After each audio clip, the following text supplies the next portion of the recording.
അല്ലാഹു സുബ്ഹാനഹു വ തആല പറയുന്നത് ഫസ്ബിർ കമാ സബറ ഉലുൽ അസ്മി മിനർ റുസുൽ.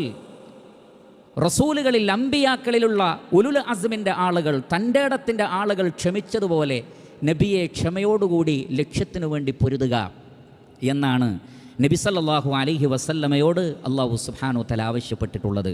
പ്രവാചകന്മാർ അവരുടെ ലക്ഷ്യങ്ങളിൽ ഉറച്ചു നിന്നവരാണ്. ഒരുപാട് പീഡനങ്ങൾ സഹിക്കേണ്ടി വന്നിട്ടുണ്ട്, പരിഹാസങ്ങളുണ്ടായിട്ടുണ്ട്, ഒരുപാട് തടസ്സങ്ങളുണ്ടായിട്ടുണ്ട്. പക്ഷേ അള്ളാഹു ഏൽപ്പിച്ച ദൗത്യത്തിൽ നിന്ന് ഒരിക്കലും അവർ അക്കാരണത്താൽ പിറകോട്ട് പോയിട്ടില്ല എന്നുള്ളത് എനിക്കും നിങ്ങൾക്കും പാഠമാവേണ്ടതാണ്. അതുകൊണ്ട് സ്ഥിരപ്രതിഷ്ഠയുള്ള ആളുകളാവുക, ഉന്നതമായ തീരുമാനങ്ങളിൽ അടിയുറച്ചു നിൽക്കുക. ഉറച്ച തീരുമാനങ്ങൾ എടുക്കുവാനും അതിൽ അടിയുറച്ചു നിൽക്കുവാനും നമ്മെ സഹായിക്കുന്ന ഒരുപാട് ഘടകങ്ങളുണ്ട്.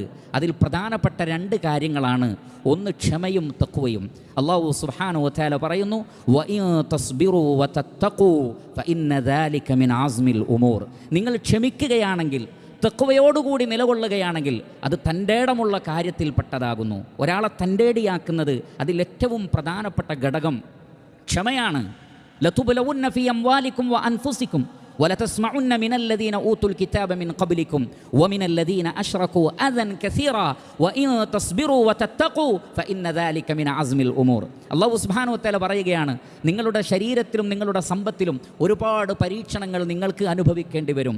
വേദക്കാരിൽ നിന്നും അതേപോലെയുള്ള ആളുകളിൽ നിന്നും നിങ്ങളുടെ ശത്രുക്കളിൽ നിന്ന് ഒരുപാട് കുത്തുവാക്കുകൾ നിങ്ങൾക്ക് കേൾക്കേണ്ടി വരും. അങ്ങനെ പരീക്ഷിക്കപ്പെടുമ്പോഴും പരിഹസിക്കപ്പെടുമ്പോഴും വഇൻ തസ്ബിറൂ, നിങ്ങൾ ക്ഷമയോടുകൂടി ഉറച്ചു നിൽക്കുക, വതത്തഖൂ, അതേപോലെ തന്നെ അള്ളാഹുവിൻ്റെ വിധിവിലക്കുകളെ നിങ്ങൾ കാത്തു സൂക്ഷിക്കുകയും ചെയ്താൽ അത് തൻ്റെ ഇടത്തിൻ്റെ വിഷയമാണ് എന്നാണ് അല്ലാഹു സുബ്ഹാനഹു വ തആല പറയുന്നത്. അതുകൊണ്ട് ക്ഷമാലുക്കളായി തീരുക, തഖ്വയുള്ളവരാവുക, എങ്കിൽ നമുക്ക് തീരുമാനങ്ങളിൽ ഉറച്ചു നിൽക്കാൻ സാധിക്കും.